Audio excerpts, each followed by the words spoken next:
Hey everyone, today I sat down with John Crosby, who's one of our subscribers and also a fellow travel advisor. John owns his own travel agency, and today we're going to talk all about the Norwegian Joy. I was on the Joy, John was on the Joy the week right after me, so today we're going to let him give his review of everything he experienced on the ship, from the embarkation, the ship itself, the service, the food, and the entertainment and the debarkation. So let's get into that. Let's go meet John and get this going.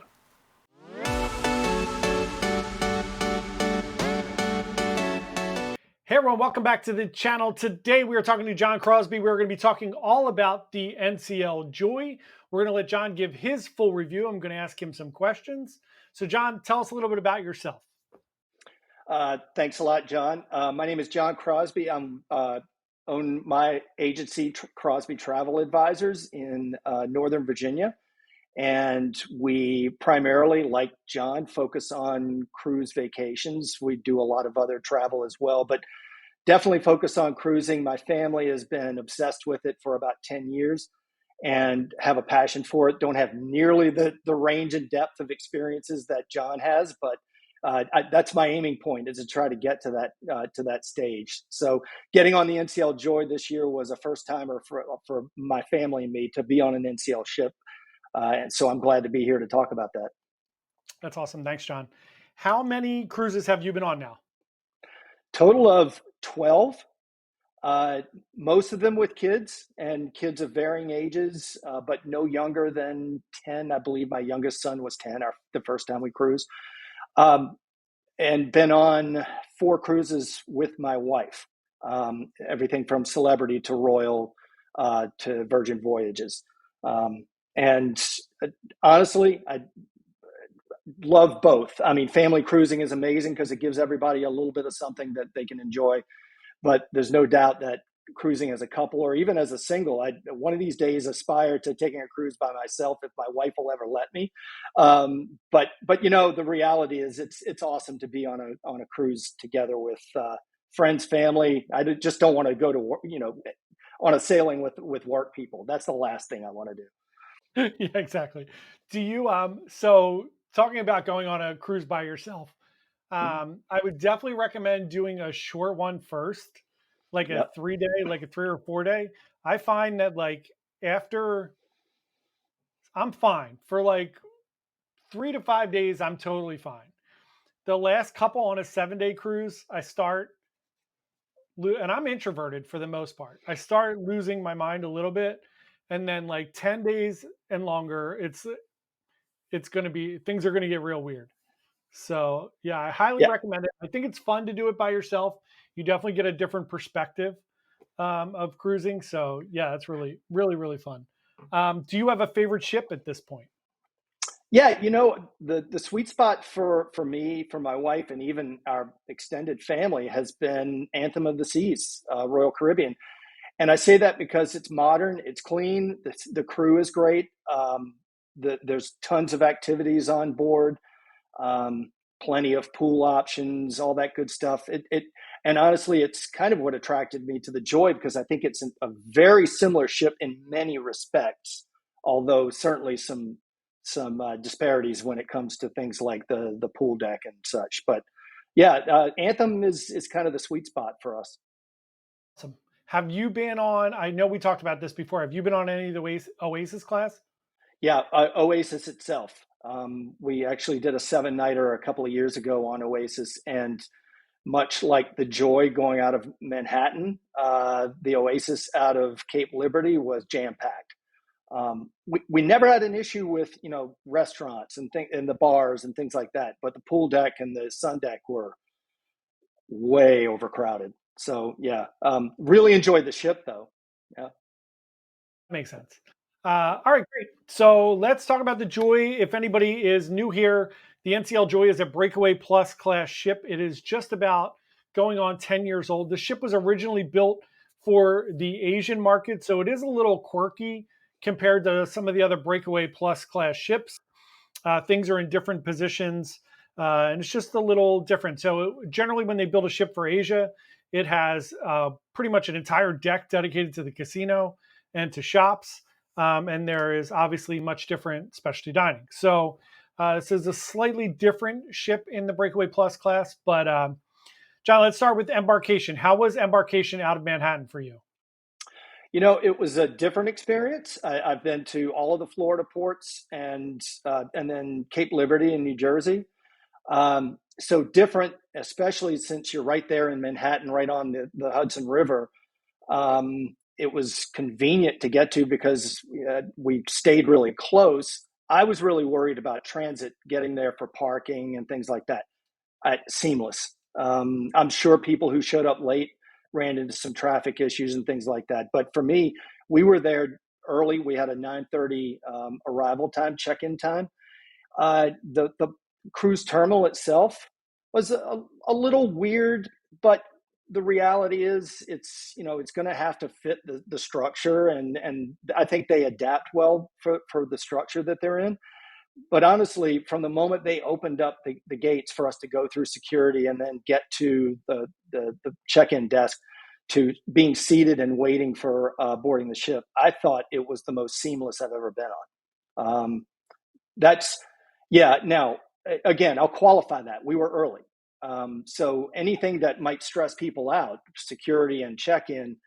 If you're mid morning or late morning, you probably were a little bit more frustrated than I was. All the more reason I would recommend someone at 12:01 the day they can check in, get the early times, because it just makes things so much easier. But yeah, I was impressed, and the fact that they gave everyone a boarding number. I'd never had that, not with Celebrity, Virgin, Royal Caribbean. So it was refreshing, and you at least felt comfortable. You knew generally where you were in the boarding process as opposed to the cattle call. Yeah, and they do a good job of making announcements there. I will say it's much better than it was 10 years ago, 5 years ago, even. I remember slightly before the pandemic, it was just very, very poorly run. Now, Norwegian, I will say, Norwegian, I still think Royal Caribbean does a better job with getting you checked in. Again, I'm not sure why check-in is this long at all anymore. If it's like, I think Royal does a really good job. You basically walk up, show your passport, and you're good to go. I think that's the biggest difference is Norwegian. You have to wait for them to print your key card Yeah, and bring it up to you. So, but I agree. I think it's much smoother. I'm a little spoiled being a higher level, so I don't get the boarding pass number. I get to go right right. to like a special area, which is very nice. And Yep. that does, for all the people out there, I love to go on all the different cruise lines, but there is if you don't, like we cruise for work and fun ish, but if you are just cruising for vacations and your life, there is something to be said for staying loyal to a particular cruise brand Of to get course. those additional perks. Yeah. Hey, one thing you brought up was getting the key card right there at check-in, which you kind of touched on it. Royal Caribbean doesn't do that. You get it at your stateroom. I was refreshed by that for one reason, and it's a little bit of a frustration point for me on Royal Caribbean. When you decide to hit a bar before you ever get your key card, they're taking your name down and your stateroom number. Whereas I walked on board the Joy and had that key card, and from moment one, it was simply handing over the key card. So there's a plus to that. To your point, it does take a little bit longer in the check-in process, but of course, not everyone is going to show up and on fifth minute on the ship get a drink. But it is nice to have. Agreed. My other thing is too, it's 2024, right? Why are we still using key cards? I think the funniest thing I saw today, I saw Matt The Hotchberg star, posted stars doing facial recognition yeah, for that's rooms. That's amazing. very, It's about time, right? we have all this technology. Why don't we use it? So, all right. So let's talk about the ship itself. What were your kind of first impressions after you get on? You get in there by the local. What are you thinking? Um, First thing, of course, we went straight to uh, our muster station just to get it out of the way. Um, Trying to familiarize myself and figure out where we needed to go for that took a moment, but it wasn't exceedingly difficult. Um, once I got up to the higher floors is when I actually started to feel comfortable, because down there on those lower levels, you know this, typically on a royal ship, you're walking into the promenade area of most of those ships. And so there's a large space, there's a lot of things going on. It can be confusing, but what I noticed was it felt like you were walking into the almost the lobby of a small hotel. And so plenty of crew around to ask questions about where to go, which is great. I think that was really crucial. But I needed to get to a point where I was in sort of the main areas. And I say higher decks. It was really, 6, 7, and 8. When you get up to those decks where you've got more open spaces and you've got more things going on, that's where I started. Okay, I saw that on John's, on his video. So I started to become a little more comfortable, but it took some time. So then after you're kind of get acclimated and everything, as you kind of wander around the ship, you go to all the different venues. What were your thoughts overall on the ship after you've completed it? Uh, First and foremost, modern, clean, definitely an aesthetic that I can get behind. I mean, it felt like I was in a luxury hotel. Um, I felt like the restaurants and bars sort of complemented the visual experience, the aesthetic of the interior of the ship. Um, I I pay attention to things like when you see rust on pipes and things like that are on the exterior of the ship. It shows whether they're taken care of. I didn't see a whole lot of aging on that ship, and you pointed out it's not an old ship yet. Um, my my judgment, you know, you want to go to the negative and say, oh, geez, the pool deck. That's really weird. The pool deck never really bothered me because you had familiarized me with the nature of it and what was weird about it anyway. So it visually was weird, but when it was all said and done, it was, hey, let's go down and take a dip in the pool. Everything's cool. You got bars on both ends of that deck. What I found was interesting is that being outside, there wasn't a lot on the ends of the ship on those upper decks that would draw you to do anything. There was mini golf and things like that. But I'm expressing a bias for Royal Caribbean. I'm going to apologize for that, but they do it right when it comes to maxing out the open air space. There's no flow rider or water slides or even a sport court, and I think that's something that, especially for families with teens, those are missed opportunities. There's nothing to be done about it on the Joy, but my kids never complained about that either. So I would say, just generally speaking, my view of the ship is, you know what? It feels like Anthem, which I'm partial to. It feels like Anthem in its aesthetic. There were plenty of options for activities and for dining and for food and beverage. So I felt really good about it. I gave it an A minus. I think there were things about it, like the pool deck, that maybe ding it a little bit, but we enjoyed ourselves and felt like the space was contributing to the enjoyment of the week. That's great. That's a really good point. I think the one of the things that drives me crazy about NCL is like the racetrack is fun, right? You have a good time, right? It's fun, but it's an enormous footprint of Yeah. something that you're going to do once. That pretty much, unless you're a little kid, unless somebody's got a ton of money, because $15 every time you do it, um, you could have 5 or 6 different activity things going on in those spaces, but they try to do that one big thing, which I get. I totally get it. But yeah, I agree with you completely. Yep. The one thing I will give them a great grade for, their water slides, are, with the exception of the Icon class and maybe the Oasis class Royal Caribbean ships, those water slides are pretty fantastic. I had my beefs with how they manage getting on board those slides, but still, I loved them both. And my wife is not a big water slide fan, and she had a blast. So I'll give them credit for that. Did you guys go? Did you do the loop slide? I did. My kids did. Sue did not, but she likes. She's the kind of person who wants to sit upright on a tube and go down a water slide, and that the ocean loops was not going to work for her. But I did. I chuckle now, and I mentioned this to you before. The irritation I had with the staff that was guarding the entrance to the ocean loops, you know, did not like zippers on water slides, and I had to take my wedding ring off, which had not come off in 18 years of marriage. Doing that much to get on a water slide seemed like a bit much, but but the ride was worth it. Yeah, it's fun. I agree. Yeah. All right. So next up, let's talk about service overall on the ship. What did you think about the staff? How was service for you?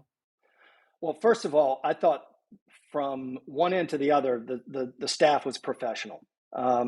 Not once did I encounter a staff person who was clearly, frazzled or losing their mind and struggling to stay on top of what they were taking care of.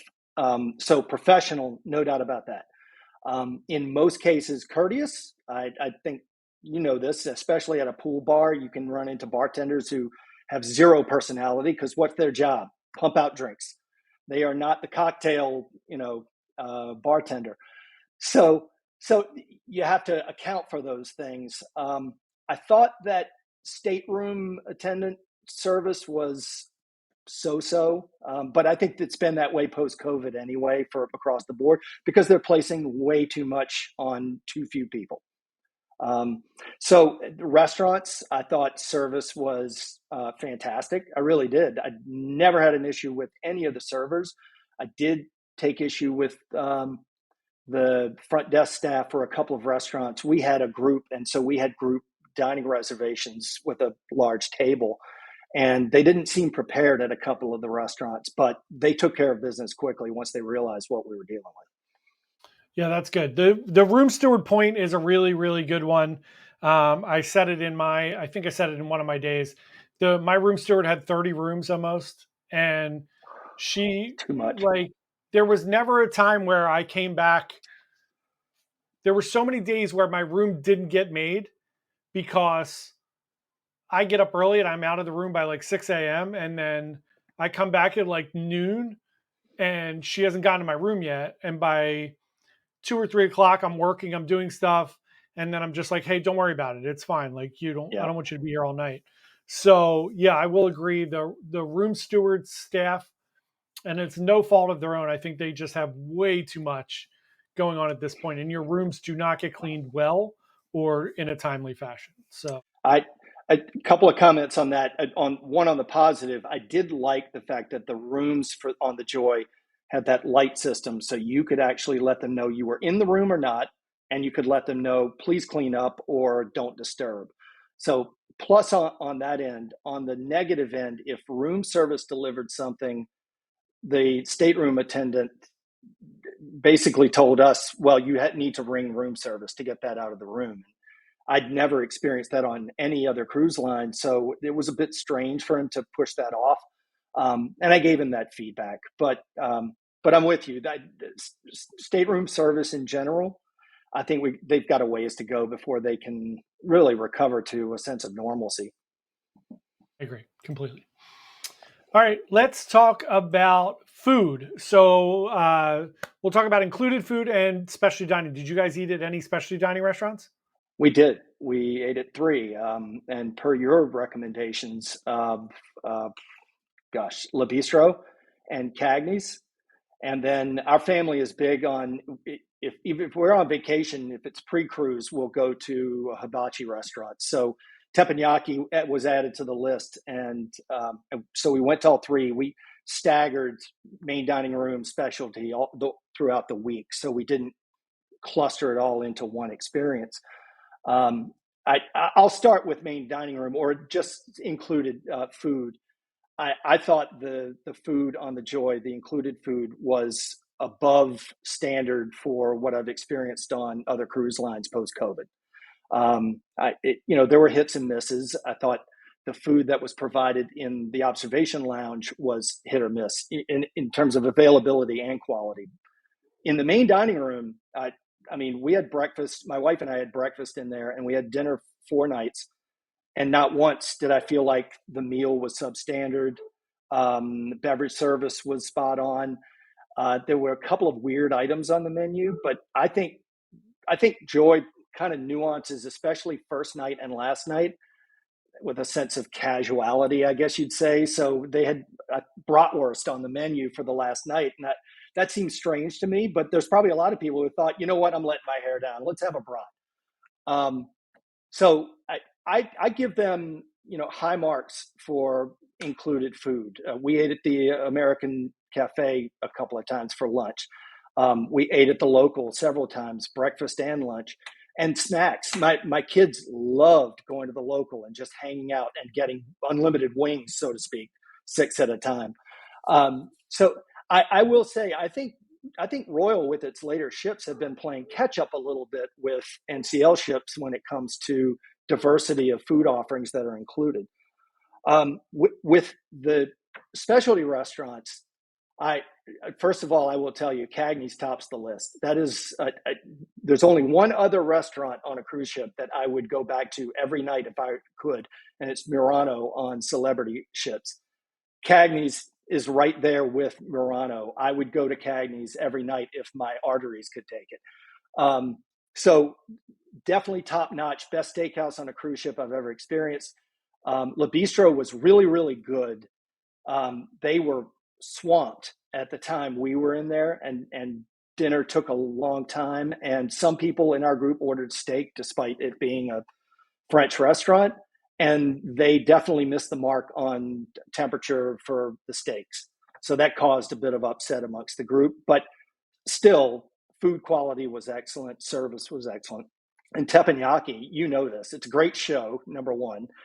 It's really good food, and service in general was very attentive. Never didn't have a cocktail in our hand. So their specialty restaurants are a step above other cruise lines in my view. Yeah, I would agree. I think there are certainly restaurants that I love on Royal and on like Anthem. I love Jamie's Italian on Anthem. It's Yeah. one of my favorites. Some people do, some people don't. But yeah, the Cagney's, and it's crazy for me. Like Chops to me is very ordinary. It's Yeah. fine. And I'll tell you, like when I was on Carnival Jubilee, I ate at Fahrenheit. It was fantastic. Oh, So wow. Cagney and Carnival, which is crazy, but yeah. So I agree with you on all the food things. All right, so here's going to be one of the hot topics. Let's talk about entertainment on board. What did you think about the entertainment on the ship? Missing in action. And I say this in terms of organized large scale entertainment. You know this. So, Footloose goes away, and I was really bummed that Footloose went away because I hadn't seen it. And I grew up way back when that movie was actually out in circulation. So, boy, does that date me. The fact that it was gone, and the fact that Elements was really the signature entertainment event. Yes, I get it. The Beatles tribute band was playing a couple of nights, but I could get that right there at the Cavern Club. So to me, that didn't count. Definitely missing in action. If you get away from the large scale events, the musical performances in different bars and public spaces, I would say it's on par with other cruise ships. I wouldn't give them any better or worse rating versus other cruise lines. So I didn't really make a solid judgment there. The one thing I thought was odd, I've always been accustomed, no matter what cruise line I've been on, to there being like a piano bar, or at least a bar that has a piano in it, and feeling like it has a loungy feel. The only bar on the Joy that had piano was the District Brew Pub. So you're in a brew pub, but they're playing piano music, and you can't go to the brew pub bar and ask for, a bourbon on the rocks. It doesn't compute. So there were some things that were missing, but that's me and my judgment based on what I want. And I can't say anyone else might think that's fine by me. I'd love to drink beer and listen to piano music all night. So the only other thing I was going to say is it seemed like they were leaning heavily on comedians and magicians. And I get that. That can work, especially for families, if it's clean comedy and especially magic. So maybe that was a nod to the fact that this. There were a ton of teenagers and kids on your cruise and mine. So I'll concede that one. But for our family, it was a miss. I agree. Elements is not a headliner show. It's a secondary show for sure. Yeah. There's nothing wrong with it. It's a good show. It's just not a big show. And then I totally agree. It's weird to me on Norwegian. If you go on like Encore or escape. They have the dueling pianos, Yeah. and it's unbelievable. And I don't, for the amount it would cost them to do that, I can't believe they don't have that on all the ships because it's amazing. It's like going to the schooner bar, right?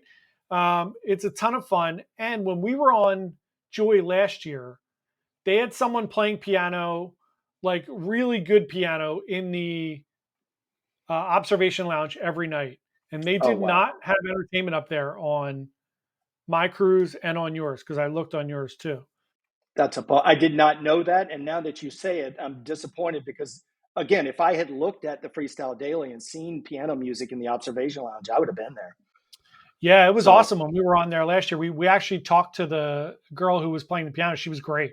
So yeah, that was a bummer. But I agree on all counts. All right, and then finally, let's talk about disembarkation. How was it getting off the ship?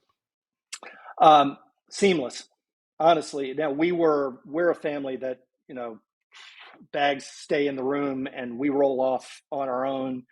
Um, I have never had as seamless a process of getting on an elevator. Number one, that I think we really lucked out, but it happens. But once off the elevator on fifth deck, I think it was, being guided to where we needed to go, and there not being an interminable line to get to the point of getting out on the exterior deck, and then making your way to security. I, yeah, it's arguably it was the best and most seamless disembarkation process I've ever had. That's great. That's really, really good. Yeah, mine was easy as well. There was a line for mine, but it wasn't aggressive or anything. It was fine. It was like a 15, 20 minute wait to get off, which is fine. That's awesome. Any other like high low points for you? Anything like that? Yeah, I kind of touched on it with the brew pub and the lack of synchronicity with respect to bar service. I think it's a choice that Norwegian has made that all of its bars are very highly themed, and the cocktails available or the alcoholic beverages that are available are tight to that theme. That's a choice that's made.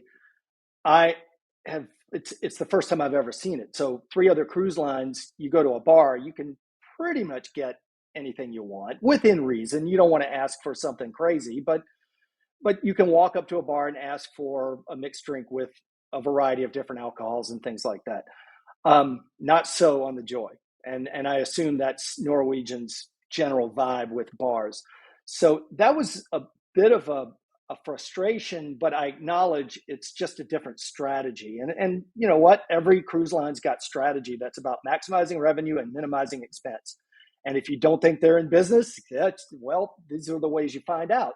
So for me, my personal style, I would prefer more bars that had a wider variety of offerings, even if your specialty drinks are, front and center and you don't advertise everything else. But I got the sense that the bartenders at any of the bars, even the pool bars, they knew what they knew, and they had been trained to a tightly wound group of offerings. And that getting outside of that, even if it was slightly variable on something, that it didn't compute. So it's a ding for me, but I don't know. I don't know what your take is or what you've heard from clients about the Joy or any Norwegian ship, but it was just odd to me.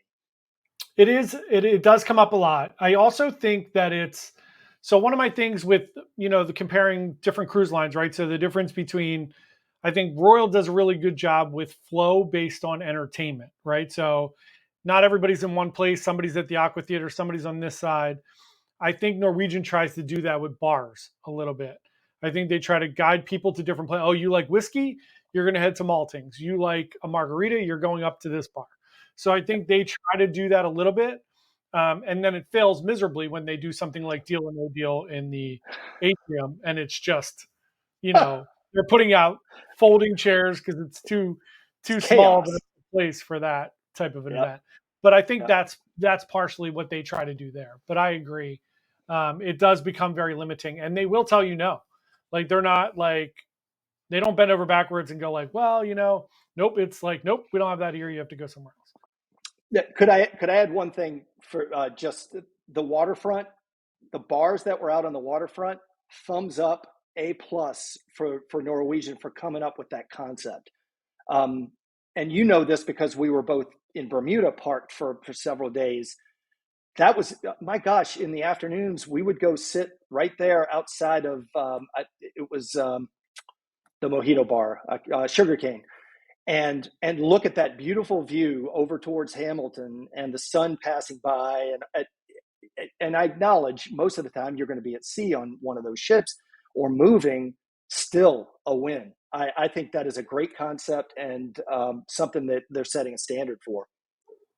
Yeah, and if you go on any of the newer ships like Prima and Viva, I have my issues with those ships a little bit, but Mm. the waterfront is even bigger. I mean, it's like the inside of the ship on deck 8 is very narrow. It's like one hallway, and the rest of it's all outdoor space with Oh, pools and a bunch of like they have infinity pools on the side of the ship, and they've really done a good job with getting more outdoor space available. Um, fantastic. So that's awesome, John. So thank you so much. I really appreciate you coming on and spending some time with us today. What is your website if anybody wants to reach out to you and chat? John, I appreciate you offering for me to do that. It's crosbytraveladvisors.com. If you're a client of John's, don't come to me. He's the best. You need to stay with him. But if you're curious and you want to check out my site, please do come along. I am all about educating potential and existing clientele. That's one of the reasons I got in this business, is to help lower barriers for people understanding how to have quality vacations. So, yeah, I really appreciate you giving me time to connect with you on this. Of course. Yeah, it's my pleasure. What kind of dog do you have, John? It's a treeing Walker Coonhound, of all things. I'd never heard of the breed before, but she is all Coonhound. That nose will take her in places you don't want to go. That is awesome. I have a Doberman, so my dog is at daycare today, so she's quietly at daycare. She's awesome. All right, thanks again so much, John. I really appreciate it, and we will see everybody next time. Thanks so much. Bye.